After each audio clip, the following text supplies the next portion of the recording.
You're leaving today. Oh.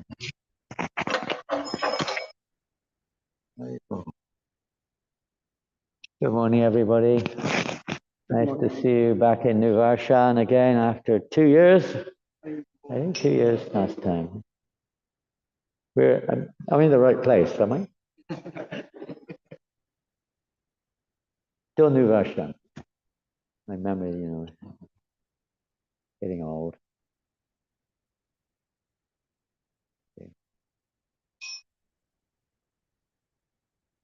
Okay.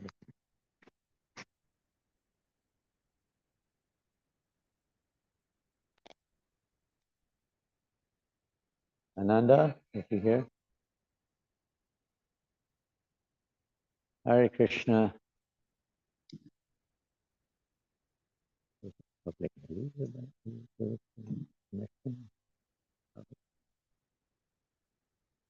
the devotee. Oh, not a secret.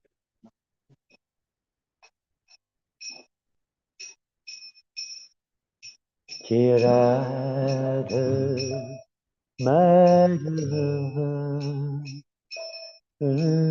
Javihari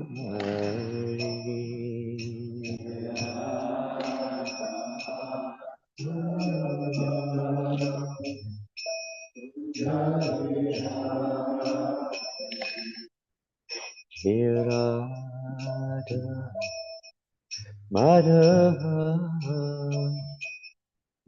Javihari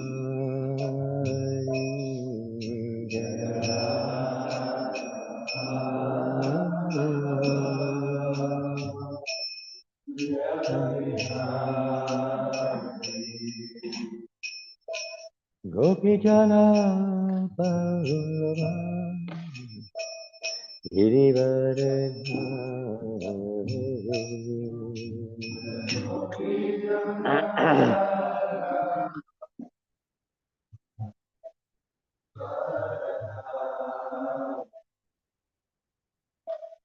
Gopijana Bhava Girivara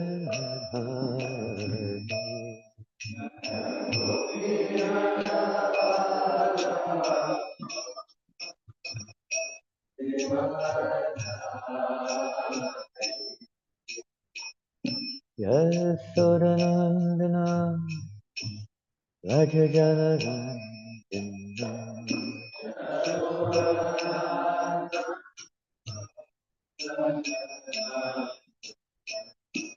Yasodanandana Rajajanarandana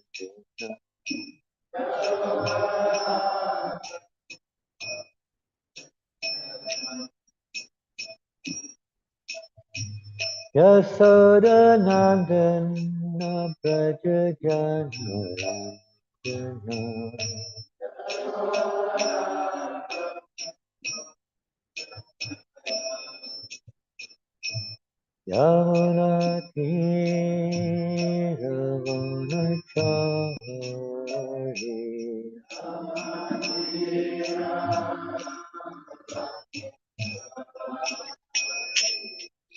Yamunatira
Gopi Ganapalava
Yamuna Tira Yamuna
Hare Rama, Hare Rama,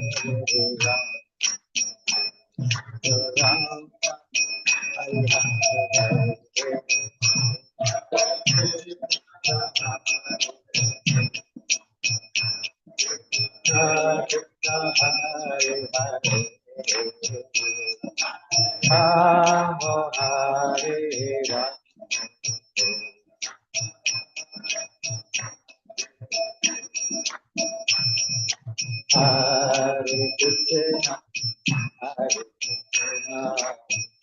Krishna Krishna Hare Hare Hare Rama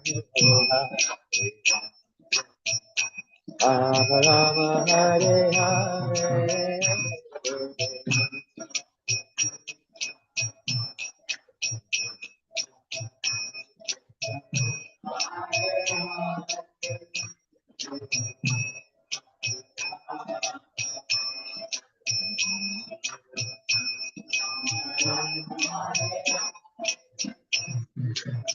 Hare Krishna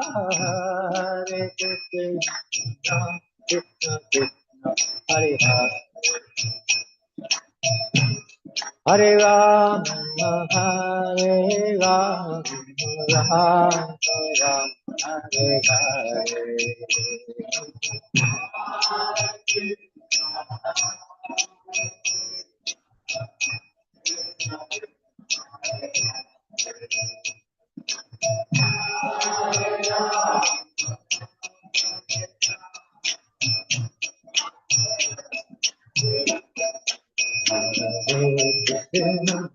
Hare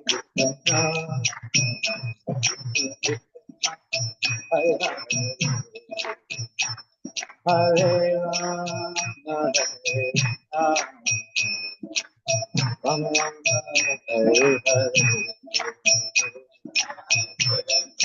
Hare Hare Hare Krishna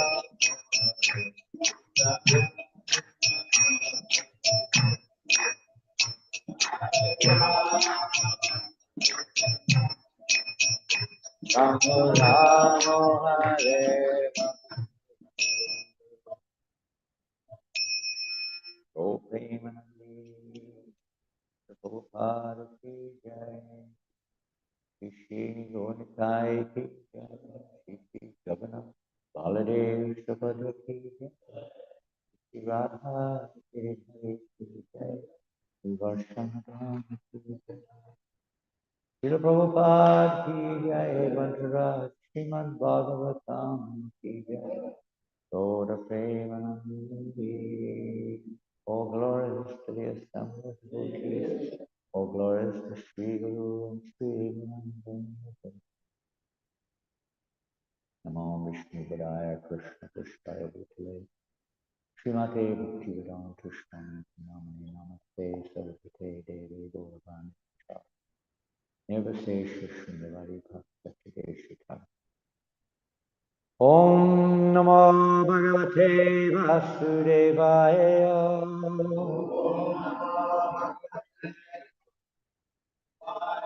Om Namo Bhagavate Vasudevaya.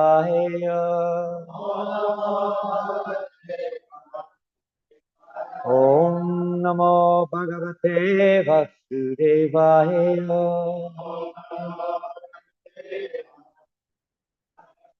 We're reading from Srimad Bhagavatam, Canto 5, Chapter 1, text number 19, text 19. Kindly repeat. From to Abjanava Angri Saroja Durga Kosha Durga Ashvitaha Nirjita Sattapatnaha Bhungshva Iha Bhogan Purusha Atidishtan Vimukta Sangaha Prakritim Vajasva Tvam Tvabjana Bhangvi Saroja Kosha Yagashito Nirjita Sattapatnaha Bhungshveha Bhogan Purushadhistan Vimukta Sangha Prakiting Vajasva Tvam Tvabjana Bhangvi Saroja Kosha Yagashito Nirjita Sattapatnaha Bhungshveha Bhogan Purushadhistan Vimukta Sangha Prakiting Vajasva Tvam Tvabjana Bhangvi Saroja Kosha Yagashito Nirjita Sattapatnaha Bhungshveha Bhogan Purushadhistan Vimukta Sangha Prakiting Vajasva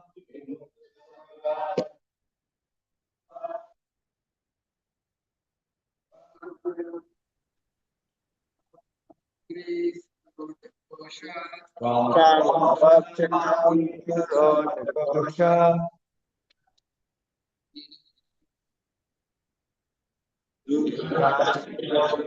Sattapatnaha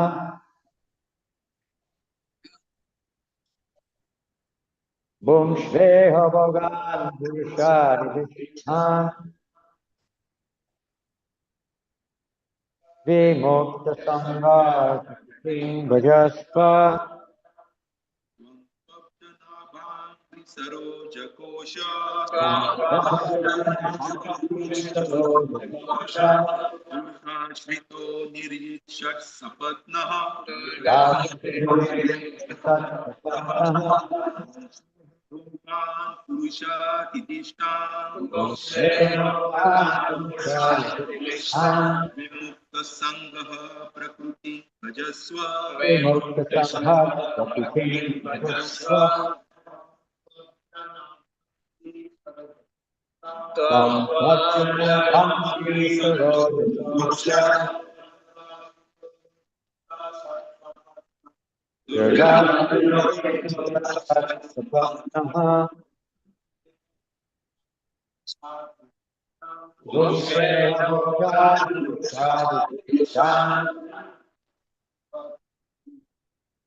Lady from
to then of Janava, of the Supreme Personality of Godhead,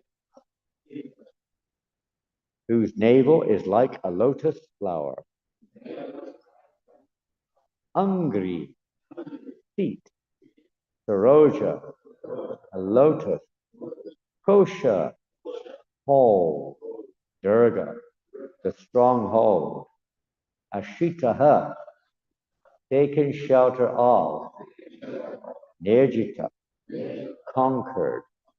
Sattapatnaha, the six enemies, the mind and five senses. Bhungshva, enjoy. Iha, in this material world. Bhogan, enjoyable thing.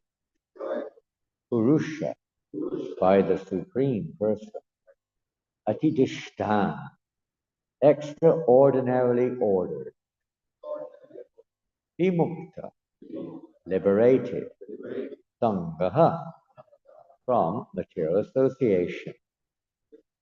Prakritin, constitutional position.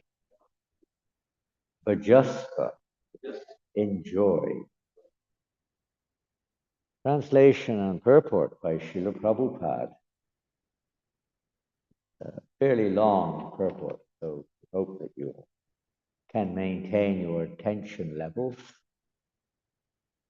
I'll try to maintain mine. If I fall asleep, you can either take over or wake me up or something like that. Translation. Lord Brahma continued. Oh, very good. You memorized one line of the verse. That's an easy part of the verse, isn't it? Lord Brahma continued.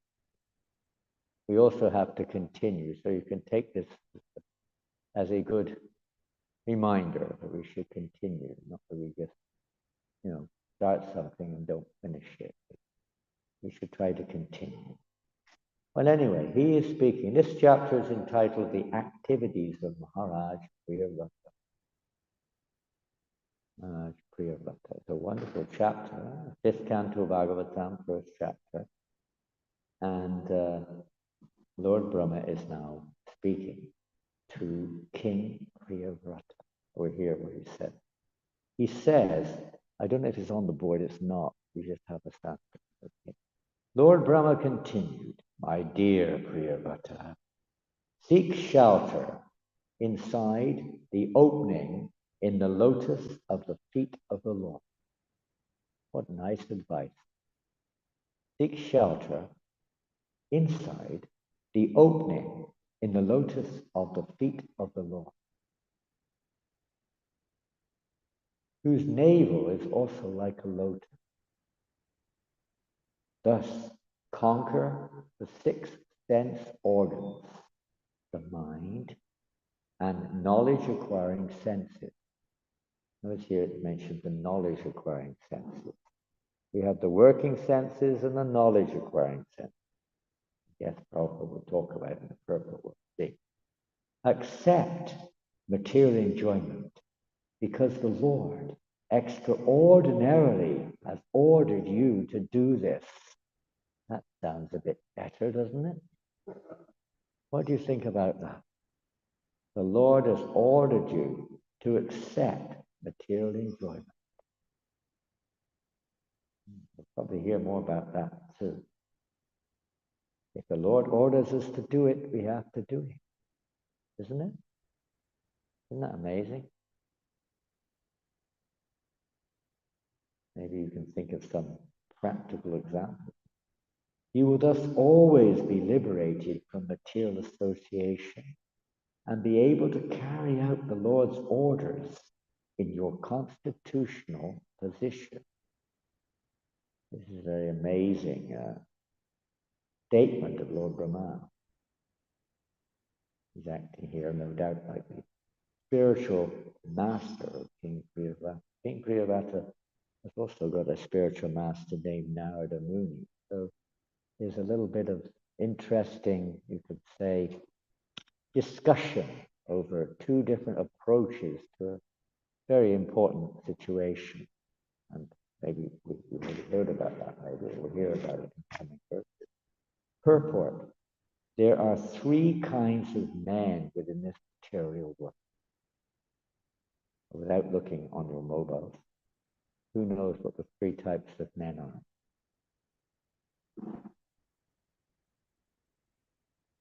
Three types of men. Tall men, short men, and men in between. No. Thin men, fat men, and something else in between. Black men, brown men, and white men. No. Young men, middle-aged men, and old men. No. What else you got? Nice men, not very nice men, and men in between. What else have you got? We could all sorts of different combinations you could think of, but what is it referring to here? Three types of men. When we say men, we don't necessarily mean just men. When Prabhupada uses the term man, it's traditional, it's not just your Prabhupada. And nowadays, of course, there's different usage of words, but it wasn't so long ago that man referred to mankind. It referred to humans. It didn't necessarily refer just to the gender aspect, but those in human bodies, mankind, which includes those in female bodies. So in this particular case, three types of men, what does it refer to? Anyone, without looking on your mobiles? I mean, that's pretty hard not to look on your mobile. I mean, you've done well. You've gone 35 seconds without looking at your mobile so far. That's a pretty, you may be approaching a record here, conscious record of not looking at your mobile for more than 1 minute. Fantastic. Anyway, I'm sure you don't look at the mobile very often. But anyway, the three types of men Prabhupada mentions here, they are those who are trying to enjoy the senses to the utmost are called karmis. I'm a little bit hesitant to use this terminology. You don't hear it very often nowadays. Prabhupada used it quite a few times. It's not a derogatory term. In fact, it's quite a complimentary term if we take it literally. If we take it literally, most people are vikarmis. Of course, karmi can mean include all those who are trying to enjoy the senses. But it's not as bad necessarily as sometimes we take on. You always call people karmic. Why are you calling me a karmic? It's like, derogatory. Why are you calling me a bhakta? I'm not a bhakta. I'm initiated. I'm not a bhakta. If you're not a bhakta, what are you? Bhukta? Mukta or bhukta or some other path? Then we forget the realistic meaning of these words. So anyone who's trying to enjoy their senses is a karmic. He's entangled in karma. Karmas are those who are acting in this body in a way as to cause future material bodies. They're karmic. Doesn't matter who you are. Call yourself what you like. We're still karmis. At least we're mixed. Karma Mishra Bhakti at best. But if we're still acting in a way to enjoy our senses, I was reading yesterday in Teachings of Lord Kapila Dev. Okay, you can take it a little bit out of context, but it's not completely out of context. Prabhupada was talking so much so about the nature of devotional service and about who is a bhakta. Who is a bhakta? He said anyone, and one cannot be called a bhakta if one has desire, material desires. That's a pretty deep, not very deep, it is a very narrow, in one sense, definition of a bhakta. And probably you could say it's talking about a pure bhakta. A bhakta, in one sense, means a pure bhakta. So we can say we're trying to follow a pure bhakta, and we're practicing the process of bhakti under their direction to at least a certain extent, knowing that this process is the methodology, by the mercy of Krishna, of awakening the bhakta, or becoming a bhakta. By serving a bhakta, one can become a bhakta. One can go back to Godhead. And then Prabhupada says, above the karmis are the, who are above the karmis? Excuse me? The jnanis. And who are the jnanis? Who are these jnanis? They have already, Prabhupada said, they've already conquered the senses. The jnanis have conquered the senses. They're not under the control of their mind and senses. Most people are under the control of the mind and senses. They may think that they're independent or they have free will, but they have no free will in reality. They're completely controlled by their minds and senses, or the mind and senses of others. They're completely under the control of these enemies. They're described here as enemies. Most people don't necessarily think of them as enemies. But if you really analyze it, sometimes you can almost see that they are, even if you're not a devotee. The mind especially sometimes is such a problem, isn't it? I'm sure none of you have any problems. I've heard in New Zealand they don't have mental problems. Is that right? Maybe I got it wrong. I don't know. It's practically the biggest illness in the world nowadays, isn't it? I mean, defined as an illness. This is even from the material perspective. We're not talking from the perspective of, let's say, spiritual perspective, but just from the material perspective. Mental problems are just so rampant in the world today. Maybe some of you are involved in that part of society, one way or another, directly. We're all affected. But, declared, so many people have to take some medication, or they have to regularly go into some treatment center or therapy and counseling and so many different things, because we're so mentally disturbed by circumstances around us. We're living in such an unnatural environment. It's not surprising in many ways. It's so unhealthy environment, isn't it? So unhealthy, everything. New Zealand, I don't know, maybe for different reasons over here, but in some places, it's such a high pressure society that we live in, isn't it? I mean, people think, oh my God, Auckland, got to get out of this city. But if you've lived in Paris for, years on end, Auckland is like the quietest suburb of Paris, where all the elite people live, all the sweet kind of, peaceful people live. It's like nothing. It wouldn't even be classified. And it is a city, no doubt. It's a beautiful city, but it's like it's not in the same league as London. Even Sydney, the pace of life, those who lived in Sydney, is far more intense than London, than Auckland, isn't it? You go down to Christchurch or something, and you wonder, is anything ever going to happen? It's like, it takes 100 years to whatever, you know what I mean. But in cities like London and Paris, it's not surprising people are stressed out. It's just so intense, You're being harassed more or less every moment by something or somebody. So much noise and pollution and crowds. Crowds. I mean, maybe it was quiet last night. We went on Harinam on Queen Street. It was like next to nobody there. It was so quiet, wasn't it? I mean, it was maybe quieter than usual. Maybe it has different reasons. It probably does go up and down, but it was so quiet. It was like, like a quiet suburb of Paris. So quiet. Many people, not much going on. All the shops were like half dead. And still people are stressed out, maybe because of that. I don't know. Maybe because of isolation. People are lonely, frustrated in various ways.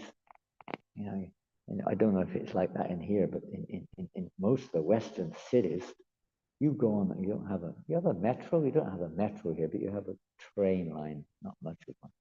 But they have all these metros, underground trains, in London, Paris, all the main cities in the West practically.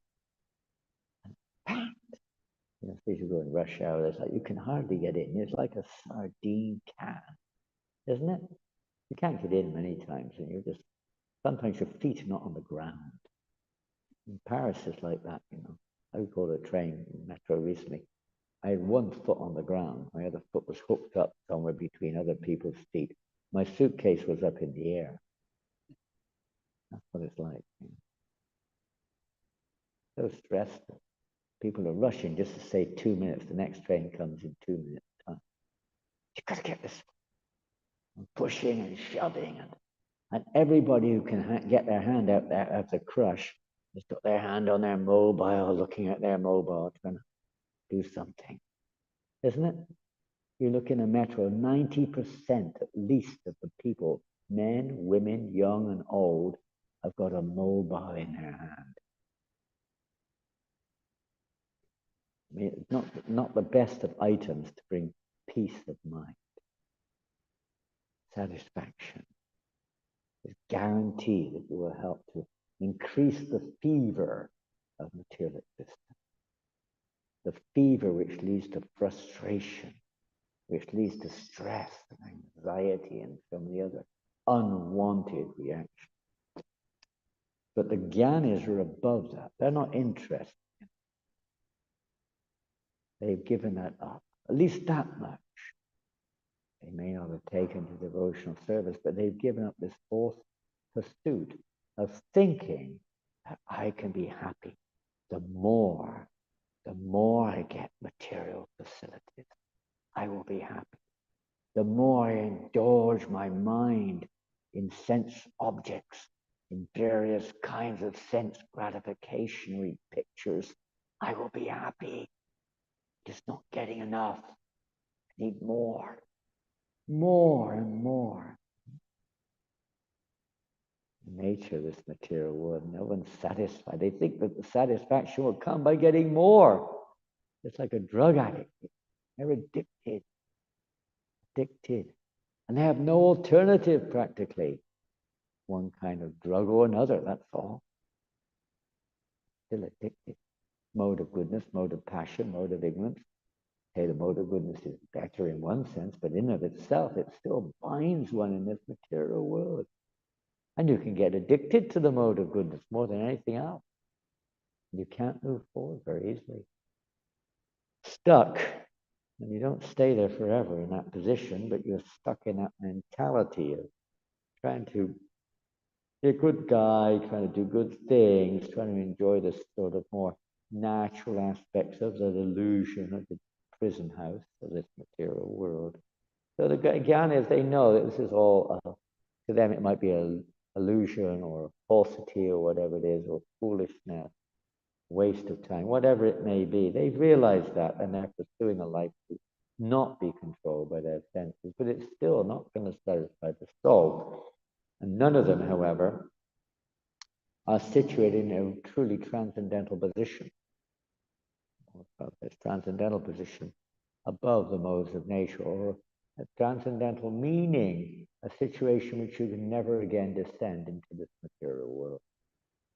We're listening to Prabhupada yesterday also saying that. They may attain to the Brahmajyoti or the Brahman platform.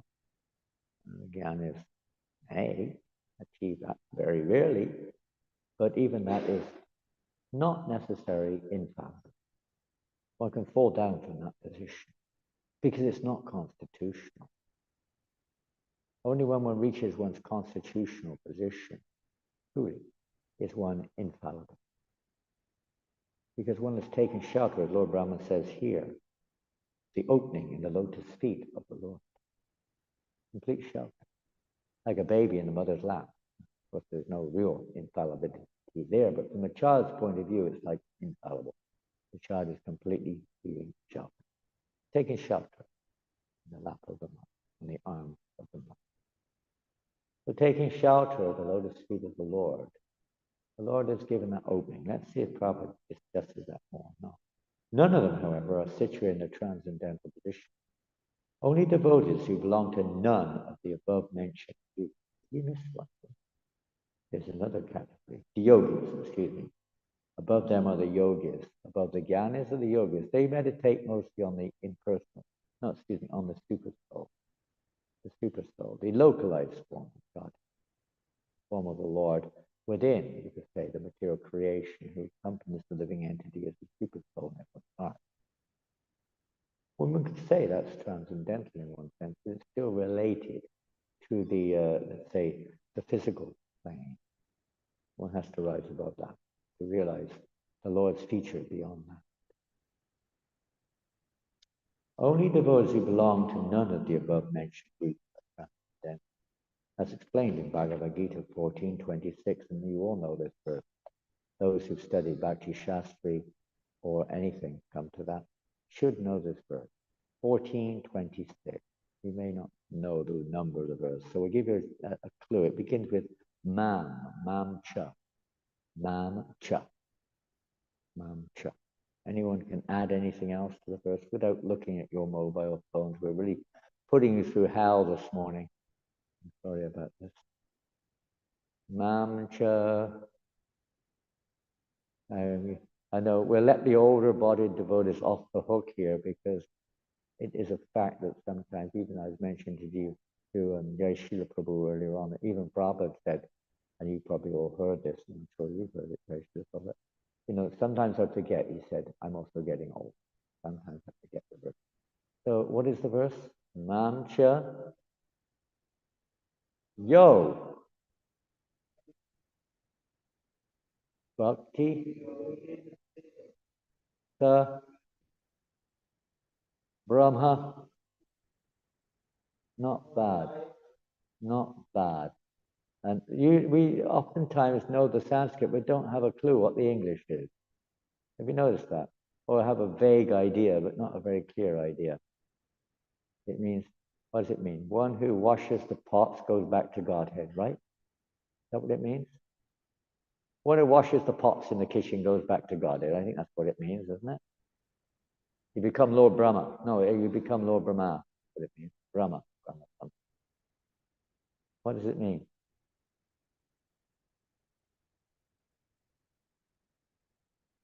Doesn't mean anything. Om. Related, but not one who engages. Now, this is a very important verse. One of the most important verses in the Bhagavad Gita. Not the top 40, I think, of this. One who engages in full devotional service. Notice the word full.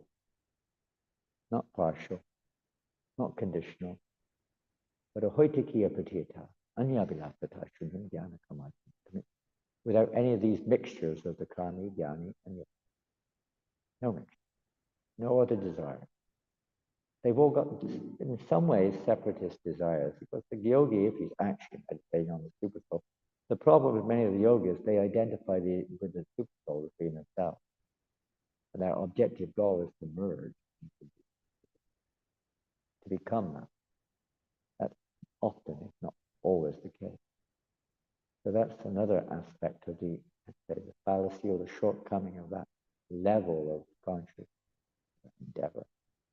But a devotional service is devoid of all of those other desires. Anyabila, without any other desire. Without. And what is it? Anukulyena Krishna. It is simply for the pleasure of Krishna.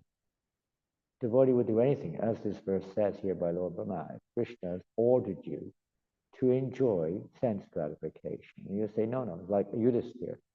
Yudhisthira wouldn't tell the lie, would he? Krishna told him to do it. He wouldn't do it. So that's not pure devotional service. That's mixed. That's mixed with morality. It's mixed with some kind of the goodness mentality. It's not pure. Pure devotee would do whatever Krishna says. It can be misused, by the way. But you have to be a pure devotee to act on that. Or to be under a pure devotee. To do anything that they say. There are many examples, even during Srila Prabhupada's time, of him emphasizing that. Malati was a famous example, of course. We won't get into that heavy example. But how Prabhupada pointed her out. This girl would do anything I ask. Anything. Whatever she asked, she would do. So we may not be on that consciousness, but you're acting in that consciousness. You may like or not like. Our mind, or our conditional nature, may not be very happy about it all, but we surrender. We give up this conditioning,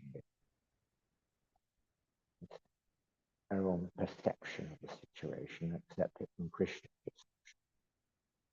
So here we say, in full devotional service, complete, it means without ananya, full, without any blemish. This is called sincerity. We talk of sincerity, so to the degree the word can be used in different ways, but ultimately the word means without any other blemish. Complete. Give one's all, not just part-time, conditional, according to how I like it, but not like that.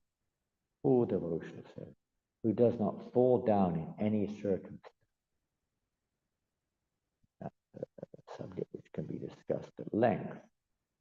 But in terms of the one sticks, this is sincerity, one sticks at least to whatever one's following the path of the spiritual master, or that we're trying to follow in devotional service through thick and through thin, through ups and through downs, and so on. One sticks, one holds on to that dote, Prabhupada said, my dote, hold on to my dote, hold on to his lotus feet, hold on to his instruction.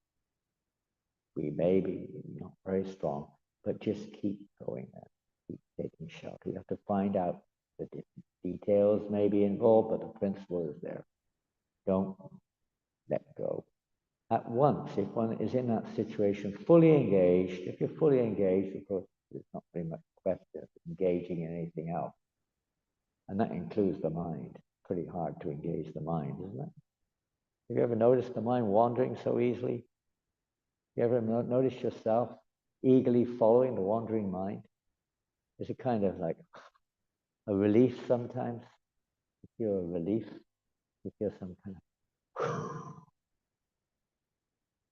Then you feel bad afterwards. You feel not so good. Same thing with drug or drink or smoke or any of these, coffee, tea, all types of sense enjoyment which people do. And in our minds, these things may also carry us away sometimes, whatever it might be. Kind of ride on the chariot of the mind, trying to enjoy these things. it's all like a dream, but still, we're trying to enjoy it like that. Mind carrying us away like that, and difficult to control, very difficult. We all know from Bhagavad Gita how difficult it is. Not easy. But therefore, fully engaged. Prabhupada, and those who were around during Prabhupada's time, and even now, it's the same principle, it's not changed. It was just probably a little bit more pervasive in those days, but because there wasn't really a community or congregation, like it was all living in the temple in the early 70s. There was nobody living outside. If anyone lived outside, they were not really considered a devotee, even if they were chanting. They were, something, but they weren't quite there. No, we didn't think of a congregational devotee in those days. It was almost unheard of. You were in or you were out. There wasn't much in between. And now it's mostly, we know that most devotees are what we term, I don't particularly like the word congregation, it infers possessiveness. I prefer the word community in terms of, relationship. Congregation means you're our congregation. It's another time you're kind of owned by us. We do what we say. You may want to think like that, but I prefer the community because there are just as many, if not more, advanced devotees living anywhere and everywhere in the world. It's not like they're a congregation. You have to live outside. They're coming to, they themselves are preaching like anything. In fact, in our Prabhupada book marathon just now, I don't know if you had a Prabhupada book marathon at Vivarsha, but it's the highlight of, there was 2 highlights of our year in Paris, maybe more, but 2 special highlights. One is the Rath Yatra, which is quite stunning. Paris Rath Yatra stands out as a very exciting and stunning Rath Yatra. Goes right through the city center for nearly 4 hours and ends up in the main square in Paris, practically thousands and tens of thousands of people milling around. It's quite surprising in a country like France, which is so anti-religion. But somehow or another, they like these parades. They like protests. They love protests in France, street protests. The police especially like them. They love protests. It's a time to kind of like, let the steam off and throw a few bricks at the wall or windows and, smack a few people and things like this, squirt things at people, tear gas and sorts of things that squirt at you. I've been hit by tear gas before now in France. And they kind of, it's just part of the culture there. So street parades, they kind of like, it's another part of that mood. Get out there and let your steam off, smash up your. We're a bit kind of passive, and we don't do things like that. But still, they let us do it. And it's a wonderful festival. And the other highlight is the Prabhupada Book Marathon in December, where more or less the entire yatra is focused on distributing books. More or less. We do Harinam every day. And other things go on, of course, daily worship programs, everything goes on. But the main emphasis is on book distribution. And our top 2 distributors, the top book distributor, they distributed way over 1,000 Bhagavad Gita. They have a 6-hour-a-day job. They work 6 to 7 hours a day in a shop. 7 hours a day. It's a lady. She's never been on the marathon before. First time, young lady was going out, very slim, it looks like she could be blown over by a little wind. But she was taking 50 Bhagavad Gitas in her bag at a time and refilling once or twice a day her bag. She couldn't go out. She was only going out in the evening after work. Finish work at 5:30, then go out for 3 or 4 hours. And she'd be there for Mangalarti. She stayed in the temple during the marathon. She'd come mostly to Mangalarti. And she'd be off to work by 7:30, 8:30, like that. You see, he was so determined. Anyone can do it. I mean, he had I don't know your quotas, you may not know this, where we gave Rasikananda he was heavily organizing some of the things, and he had organized the quotas for the devotees. How many book points you have to get in this marathon? But he asked them, how many are you going to do? you asked most of the devotees, wasn't it? We didn't impose it on them. Maybe you didn't ask Bhakti Doina. It's not in this state, it's a Bhakti. And did she tell you? No, it was 150 book points written against her name on the list. And she did 4,000 book points. She did many other books, tons of other books. 1,100 Gitas, including 100, no, including about, I think about 30 Arabic Gitas, maybe, I don't know, quite a lot of Arabic Gitas. And anyway, it just goes to show. The second top distributor was her partner, who's also a congregational member. He was just behind her, right? Himanshi, back to Himanshi. He was in his Indian body. So, don't think, oh, I'm living outside. I can't do it. It's up to you. Krishna reciprocates according to our desire as well as just our limitation. You may not be able to do like that, but believe me, anyone can do it. And this is how we can. Very Prabhupada one time wrote, he said, the best way to get off this mental plane is to always be thinking how I can spread Krishna consciousness. It's there. It's in the database. I can't pin it out, but it is there. The best way to get freed of these enemies is to always be thinking how to spread Krishna consciousness. Be a part of the solution, not a part of the problem. That's what we're here for. We're not here to get our own rights. That's the last thing in the universe. That's why we're here in the universe in the first place. Want to get out of this universe? We have to give up this nonsense. There has to be management in society, but that's not our goal. Our goal is to surrender to Krishna. Whatever you want, my Lord. That's our goal. At least that's what we say every day. If you ever read the Six Shastras, we haven't come to that level, but that should be our goal. We should try to work towards. And there's no doubt about it, And the top, how many devotees went out in a marathon? 158 devotees in France, reported book devotees. And, we didn't do much compared to most temples because we're small timers and we all it's France anyway. Even the big timers come to France and they say never again. Navina Nirada, Rohini Sutta, all these big guns. Rohini Sutta was crying on the street. Vijay managed to do one book the day he came out with me. You got to get used to it. They speak a different language, but they also have a different culture. So everywhere's like a bit like that, but you definitely have to get used to it. And books were going out. At the top, I don't know the figures, I can't remember, but there were at least 6 Prabhupada disciples going out regularly on the mat. Regularly. Not just that includes me, of course, but there were at least 6 others going out regularly on the marathon, right, Jivananda? Take Ram Leela, Aristana, not regularly, but doing books. They were going out almost every day, those 2. And then others were going out sometimes. Maharishi and others were doing books, Krishna Kirtan, Prabhupada disciples taking part in the marathon. And it brings unity. It brings a great unity amongst us. This is Prabhupada's secret. Sankirtan is the methodology of bringing unity. It will never happen otherwise. Never. Not 1 million resolutions, not 1 million legal cases, not 1 million changes of management would be nothing to bring unity whatsoever without the performance of Sankirtan Yajna. And if we're not performing Sankirtan Yajna, we will never succeed. Never. Sankirtan Yoga means we're engaging in glorifying, hearing about the name, form, or spreading out.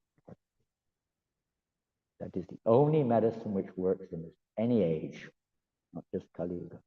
But in Kali Yuga is absolutely the only process. At least that's what Lord Chaitanya Mahaprabhu said. If we're followers of Lord Chaitanya, then we have to take that a little bit seriously. Coming together, hearing and chanting about Krishna, hearing the Shastras together, dancing and chanting if we can still dance, singing the holy name, distributing this message to others. And what is it? Tushanti Churamanti Chura. It's the most joyful thing that exists. You have no problem.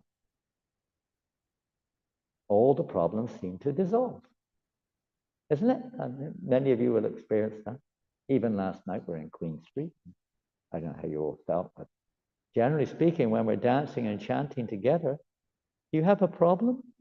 Maybe your knee is aching or something like that. I don't know. But otherwise, what is the problem? It's not very difficult, is it? My ears were a little bit strained by that somebody banging loudly on the djembe, but otherwise it was okay. I don't know who it was. It looked somebody like you. I don't know. Somebody looked a little bit like you, but I'm not sure if it was you. It was okay. You know, when you get into the spirit, even that becomes kind of like merges into the overall environment. It's so nice. It doesn't matter who you with. It's a unique thing. Prabhupada said, want to get rid of envy? Envy is another aspect of the enemies. Not only the 6 enemies of lust, greed, anger, envy, and all that stuff. So Prabhupada said, you want to get rid of envy? You come together and do loud kirtan.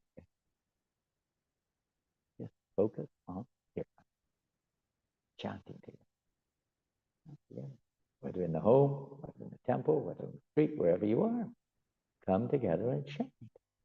And the problems will go away. We realize this is not really important. All these other things. Anyway, those are trying to go a little bit in the direction of transcendence. Okay. And then we can come to the spiritual platform. Devotional service actually really begins. So later on we see Brahma Bhuta Prasanat. That devotional service really begins when we come to the Brahman platform. Always on these mixed platforms, it's not really full devotional service, it's still mixed. And if we want to resolve that the mix is the actual thing, it takes a long time to break out of that. Long time. Level of Brahman. So one comes to level of Brahman, but if we really take it seriously.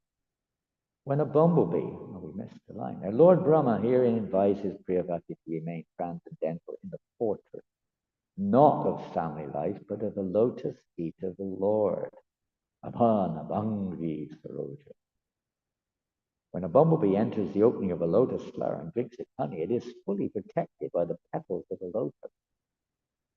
We don't have remembrance of this experience, but here Prophet said it is. The bee is undisturbed by sunshine and other external influences. Most people, they're taking shelter. They're taking shelter of the fallible soldiers of the family, of the society, of the nation, of the army, of the doctors, of the this and of that, mundane religion. So many fallible soldiers who can't really protect them any more than a drowning man can be protected in the middle of the ocean by another man who can swim a little bit better. But what good is it in the middle of a big ocean? We don't belong there. The real protection is that which helps us to get out of the ocean, not just swim in the ocean, but get out of it. When a boom, boom, boom, boom, the bee is undisturbed, yes. Similarly, one who always seeks shelter at the lotus feet of the personality of Godhead is protected from all dangers. The same occurs with Master B.A. Padam Punya Yishomara. Brum padam padam param param yadvipadam natesh. What the Prophet said, beloved. Rum param dum the nirapawada. Rum param dum dum. He liked that verse very much. There's danger at every step in this world. Even if you don't step, there's danger. You don't even have to make a step. There's danger in the atmosphere, in the subtle platform. So many negative waves are there. What to speak of the air itself, and the vibrations of the atmosphere we're living in. So many disturbances are there. So many. We don't realize it. We're conditioned by it. Such a disturbing age, Kali Yuga. Getting so bad. So maybe you don't notice it so much here, but in some places it's terrible. It's just intensifying like anything. You've seen it? I don't know about here. I don't know how you feel in New Zealand. No idea. In some countries, in some cities, it's just, oh my goodness, what to do?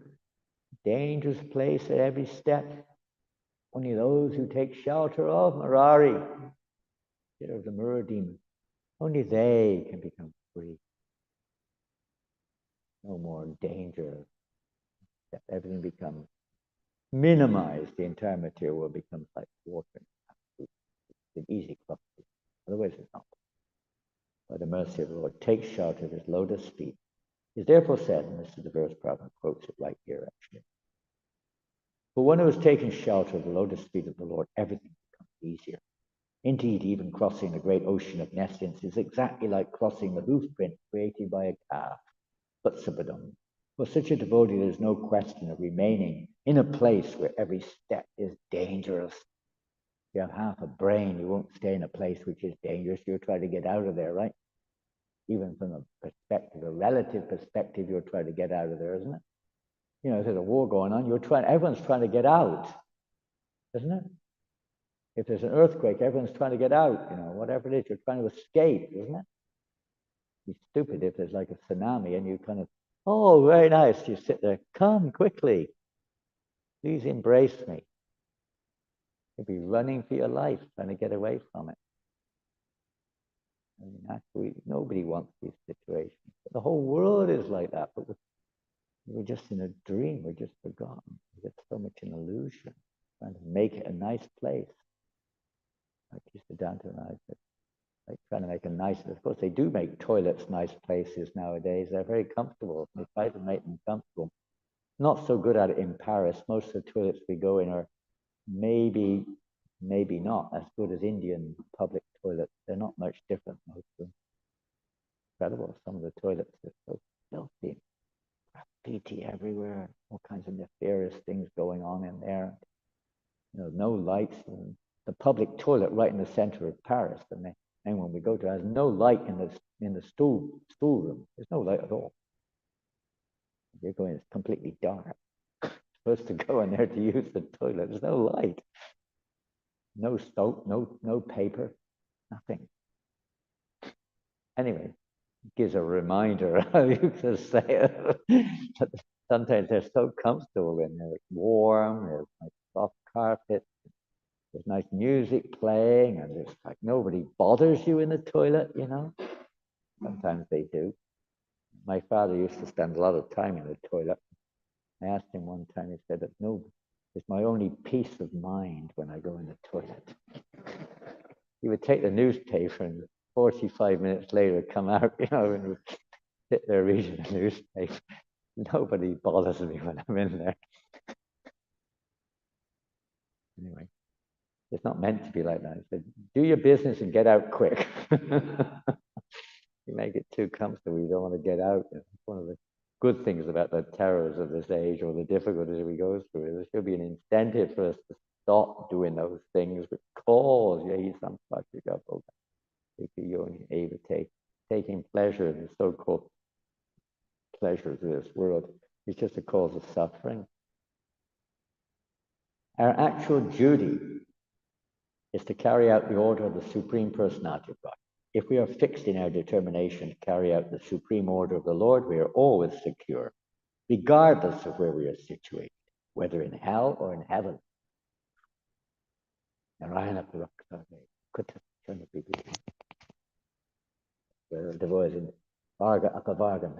whether in heaven or hell, when there was Narayana Prayana, when he was taking shelter of Lord Narayan, he doesn't mind. He's completely experiencing the shelter of Krishna everywhere. We may not be quite the same in we could say our present state of consciousness, but that's when there's Narayana Prayana. He doesn't mind going to heaven or hell. Just like Prabhupada said, I'm willing to go to hell. I'm willing to go to hell to serve my spiritual master, Lord. Serve Lord Chaitanya. I don't mind. You do what you like with me. We may not be on that level. We should think about it. Herein the words Prakritim Bhajasva are very significant. Prakritim refers to one's constitutional position. Every living entity has the constitutional position of being an eternal servant of God. Therefore, Lord Brahma advises Priyavrata, be situated in your original position as an eternal servant of the Lord. If you carry out his orders, you will never fail, even in the midst of material enjoyment. With the king, he was advising, stay in your kingly post, do your duty, take responsibility for the universal management practice. Don't worry. Yes, if you're a king, there's going to be some sense gratification. If you're a family man, there's going to be some sense gratification. For every one of us, eating everything, where there's some form of sense gratification is naturally there. But we take shelter of Krishna to protect us, not to think that, ultimately I'm the enjoyer, not to think this is the goal of my life and God is my order supplier. We're here to serve him. Constitution means literally that which can never be taken away. It's not just to say we're the eternal servant of Godhead, that's absolute. But the actual principle of constitutional nature is service. No one can take that away. Every single conscious living entity has serving in one sense or another, serving their own idea, serving their family, serving the nation, serving their senses, serving this, serving that. You can't avoid it because it is actually the nature of the soul. Just a matter of in which direction it's channeled. So our original position is to serve Krishna. The perverted condition is to serve Maya. Material enjoyment achieved by dint of one's fruitive activities differs from material enjoyment given by the Supreme Personality. Just like prasadam. Does anyone enjoy prasadam? Achyuta Keshava, do you enjoy prasadam? Do you enjoy eating 10 pizzas on the plane coming over here? Did you enjoy it? Was it 10? How many? Oh, it went down. He told me 7. It's gone down from 7 to 6. He must have really suffered on a plane. He only had 6 pizzas on the plane. Terrible austerity. Mind you, it was a 38-hour journey. So I let you off. That's only 1 every 6 hours. Not bad. You enjoy the feast? You enjoy prasadam? We say honor, but I don't know how much honor. Yes, no, but to a certain extent we enjoy it, isn't it? Is there anything wrong in that? Is it wrong? Maybe it's mixed. Maybe it's a bit of a mixture there, Give me the curd. Curd sabji, please. No, not the potatoes. The curd sabji. Leave the potatoes out. Just give me the curd. I know what type of sabji is curd sabji. It's a contradictory statement, isn't it? Curd is not a sabji. Give me the curd, they say. More gulabs. Give me the gulab. Give me the whatever it is you like. Prabhu, there's only rice and dal left. Oh, thank you, Krishna. You're so merciful. Helping me to control my senses. I accept whatever little mercy you give me. And it's cold. Oh, even more mercy. Thank you so much. And the rice isn't fully cooked. Oh, how much mercy. How much mercy am I going to get today? There's no end to this. And the dal's got 5 million chilies in it too. Oh no! I can't believe my lucky day. Oh, by the way, Prabhu, we didn't save you anything at all, actually. Oh, you'll be in ecstasy, huh?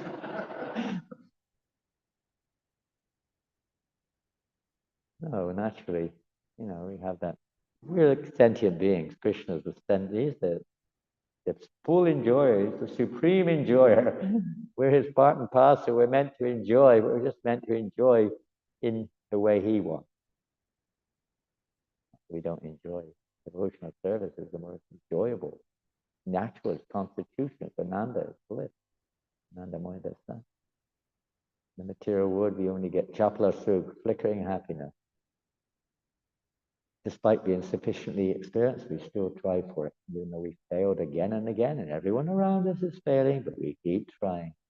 So devotional service is not meant for that type of enjoyment. Meant to step by step. And that's daily worship particularly is geared towards that, isn't it? What do we cook for Krishna? We don't just cook what we like. We find out what he likes and we prepare it the way, much as we understand from our spiritual masters, that he likes it, or the Shastra stated. Why do we offer art? He likes it. There's no other reason. You can analyze it from a Sankhya point of view if you want, but the real reason is that's what Krishna likes.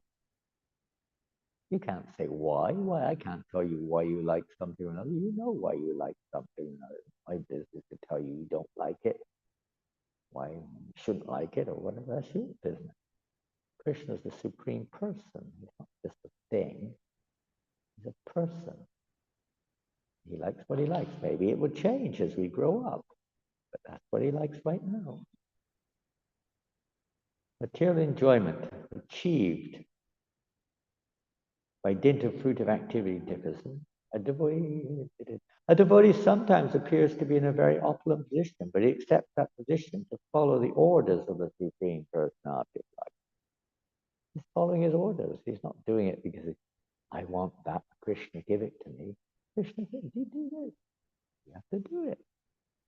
I would say if Krishna told us to eat meat, we'd eat meat. Krishna told us to do this, we'd do it. Say, no, I don't do those things. I follow the four regulated principles. And of course, in our Brahminical initiation, the four regulated principles are a stipulation. But Arjuna, Bhima, Yudhisthira, they weren't following the four regulated principles. Are they disqualified from devotional service? Is Arjuna disqualified? Arjuna Vacha. Our whole philosophy is based upon, Arjuna's discussion with Krishna. Yudhisthira liked a bit of gambling now and again. Bhima had tucked into a bit of meat now and again. Arjuna liked the girls a bit more than usual. Whatever you want to call it. It's all in service of the Lord. We don't see it like that. We see it from our own conditional perspective. The Lord wants the devotee does. And they show what happens when you don't. When you didn't tell a lie, it shows what happens. People misinterpret it, but they don't understand the real lesson being told. The actual morality, actual religion is one very simple. One lives exactly according to the will of the Lord. Nothing more, nothing less. Therefore, a devotee is never affected by material. Devotees in the Krishna conscious movement are preaching all over the world in accordance with the order of Sri Chaitanya Mahaprabhu. They have to meet many karmas, but by the mercy of Chaitanya Mahaprabhu, they are unaffected by material influences. He has blessed them, as described in Chaitanya Charitamrita, Madhya 7:1-9. Kabona bari be tomara vishaya taranga punarapi tani bhabe mora sange. A sincere devotee who engages in the service of Lord Sri Chaitanya Mahaprabhu by preaching his cult all over the world will never be affected by Vishaya Taranga, material influences. It means the flickering mind. Mind is one of the anarthas. Yeah, that's the anarthas. The flickering nature in anartha. On the contrary, in due course of time, he will return to the shelter of the lotus feet of Lord Sri Chaitanya Mahaprabhu and will thus have perpetual association. End of purpose. So who wants to go back to Godhead? Good. Some of you are hesitating. Some of you are quickly putting up those hands there. Those who've been around a long time usually hesitate a little bit because they know that that's not all there is to it. What does it entail? Can you eat the cake without making it? Maybe you like cakes. No. Do you have to make the cake as well, or does it sort of just appear there? I want the cake. There it is. Spiritually, maybe, if you're on that platform, but it doesn't usually happen like that, does it?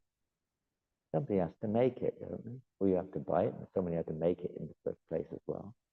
And of course, all the ingredients have to be there. Shopping has to be done. Money has to be earned to buy the ingredients and the various utensils to put the ingredients together to make a cake, and the recipe has to be there, and so on and so forth. Someone has to be there to bring it to you. Many features are involved. It's not just eat the cake, full stop. A lazy person may think like that. Okay, we like to go back to God. It probably said we should. Is that the end of story? Some people think like that. You just sign up here and you go back to Godhead. You don't have to do anything. You just say, I am Krishna Das, and I am going back to Godhead. Full stop. I do what I like, but because I'm Krishna Das, therefore I go back to God. Is it as easy as that? You have to do your homework. Honorary degrees are rare. They're not given just out of whim either. There's a different type of qualification to receive an honorary degree. We have to do our homework. We have to do our part. What do we have to do?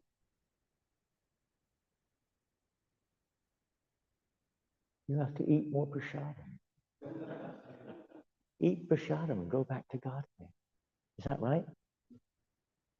If you spent 24 hours a day eating prasadam, would you go back to Godhead? Why not? Fully engaged. You'll probably die quite quickly as well.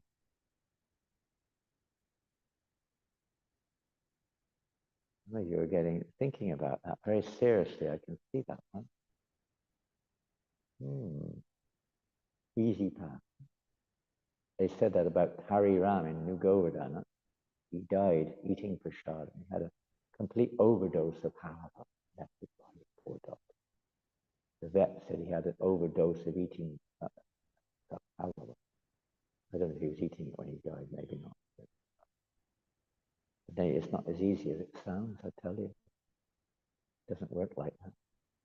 You can be eating, but you're not going to be, when you die, you won't be eating.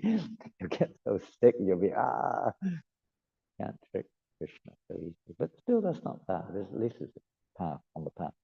So you all know what we have to do. We all know what we have to do.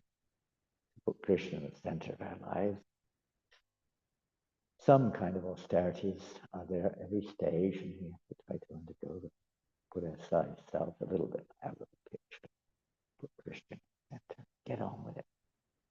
We've got more than enough to do with our own, purification of our own hearts to worry about everyone else in one sense. Part of it is to give Krishna consciousness, pass it on to others, but ultimately we've got our own homework. So much work in our own hearts. It's fun. It's exciting. It's a challenge. Challenges are opportunities to advance, to take shelter of the lotus feet of Krishna when it's difficult. I know it's not always easy, but reminders of devotees sometimes help us to remember. This is an opportunity to take shelter of the opening in the lotus feet of the Lord.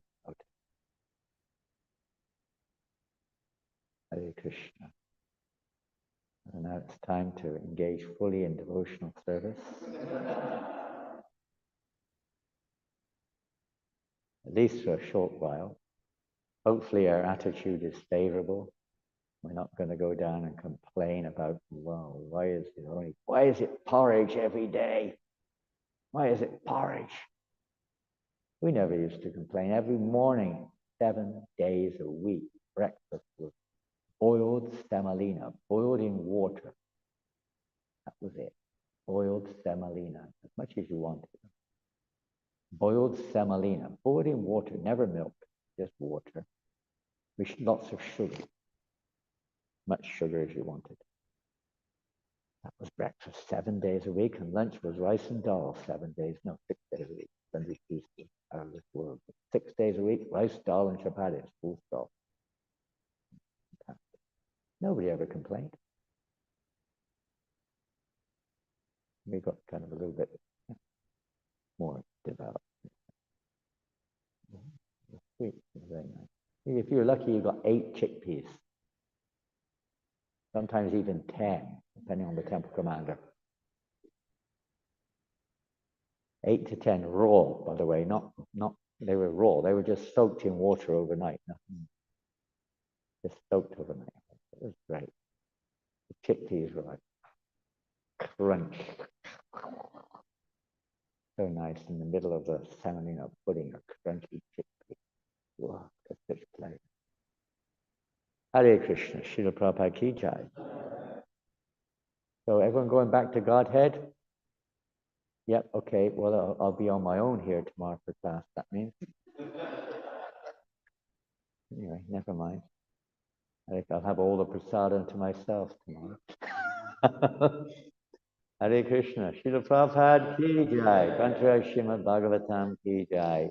Gaur Premanandi. Hare Krishna.